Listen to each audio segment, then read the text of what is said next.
The women in this village never age, and the secret is terrifying. So, African tales.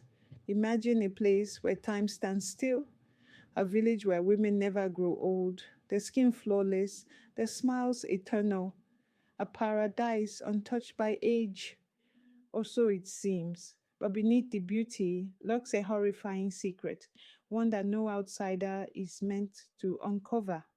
Tariq, a journalist with an insatiable thirst for the unknown, had heard whispers of this place, a hidden village raised from maps, buried in hushed voices and fearful glances. They called it Luesa. The more he searched, the more he found nothing. No records, no proof, only missing persons. Travelers who had gone looking for Luesa and were never seen again. Until he met Kito, an old man with haunted eyes and a voice barely above a whisper. Luesa is real, Kito admitted, but some truths should stay buried. Tariq didn't listen.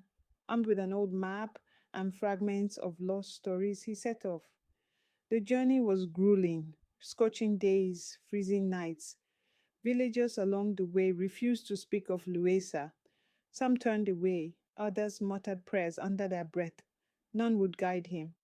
Then one night, as he sat by his dwindling campfire, an old traveler appeared. Turn back, the man warned, his voice heavy with sorrow.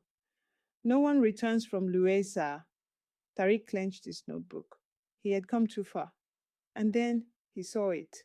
A dense mist moving like a living thing rolled over the land. The air vibrated with an energy that made his skin crawl.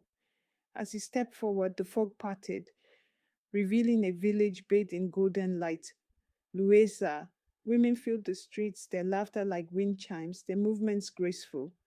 Not a single wrinkle, not a single gray hair. Their beauty was unreal, eerie in its perfection. Tariq frowned.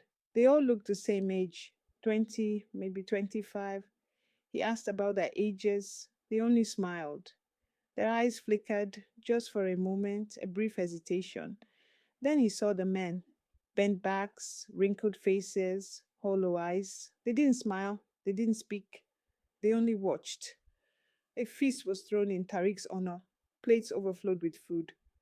Wine shimmered in golden goblets. The women laughed and danced, but the men, they sat in silence, hands limp, gazes empty. Something was wrong. A cold hand gripped his wrist. An old man leaned in, breath shaky. His fingers trembled as he whispered, Leave before the well takes you. Tariq's heart slammed against his ribs. He turned to question the man, but he was gone, swallowed by the crowd.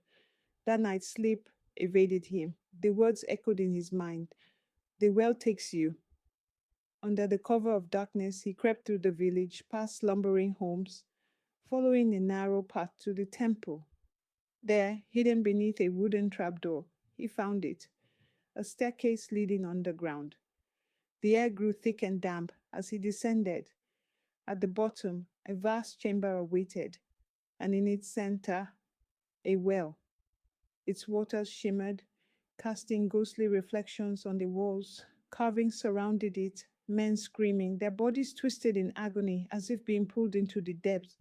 Above them, a single name was etched into stone, Joko. The well post, alive. Tariq took a step closer, heart hammering. He peered into the shimmering depths, and then footsteps. He pressed himself against the cold stone. Figures emerged from the darkness, women draped in flowing robes. At their head stood the village matriarch. They circled the well, chanting in a tongue long forgotten. One by one, they drank. For a brief second, their faces changed, features warping, shadows of something ancient, something unnatural. Then youth returned, skin tightened, eyes brightened. The well did not grant life, it stole it. Tariq's stomach twisted. The truth was sickening. The men of Luesa, their vitality drained, their youth siphoned into the well, into the women who never aged. A curse wrapped in beauty, a price paid in silence. A single misstep sent his foot scraping against the stone floor. The chanting stopped. The matriarch's head snapped toward him. Her eyes, sharp as knives, locked onto his hiding place. Tariq ran. Behind him, the earth trembled. The village shook. The well let out a monstrous, inhuman cry. Streets cracked, houses crumbled, screams filled the air. And then silence, dust, settled. Tariq turned back. Luesa was gone. No ruins, no ashes, just an empty clearing, as if nothing had ever been there. He had seen it, lived it, survived it, but now there was nothing. Days later, exhausted and broken, he returned to the city. He wrote feverishly, recounting every chilling detail: the beautiful women, the hollow eyed men, the cursed well. He sent the story to his editor. They laughed. A vanishing village, a world that steals time. Come on, Tariq, you can do better than this. He argued, swore it was real, but where was the proof?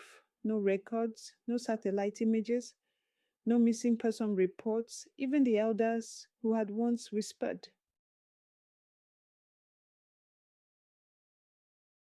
Of Luesa now denied its existence. Luesa.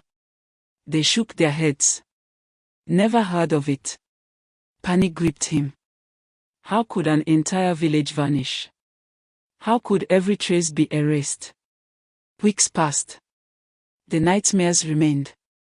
He relived it every night, the glow of the well, the feeling of hands pulling him into the dark. But it was over. Luesa was gone. Or so he thought. One evening, walking through the crowded streets of Nairobi, he froze. His breath hitched. His heart slammed against his ribs. Across the road, among the moving faces, Aisha. She stood still, watching him. Young, flawless, unchanged. It wasn't possible. The well was gone. The village had crumbled. How could she still be here? Tariq's chest tightened. He pushed through the crowd, calling her name. She turned, slipping through the mass of bodies with inhuman ease. He ran. Faster. Desperate. She was just ahead. Then, gone. His pulse pounded. Eyes darting wildly. Searching. And then, he saw her. Only, it wasn't her. A stranger stood in her place, eyes filled with confusion. Are you all right? She asked. Tariq stumbled back, cold sweat clinging to his skin. Had he imagined it? Or had the curse never truly ended? A chilling wind cut through the night. And a single thought consumed him. Some stories should remain untold.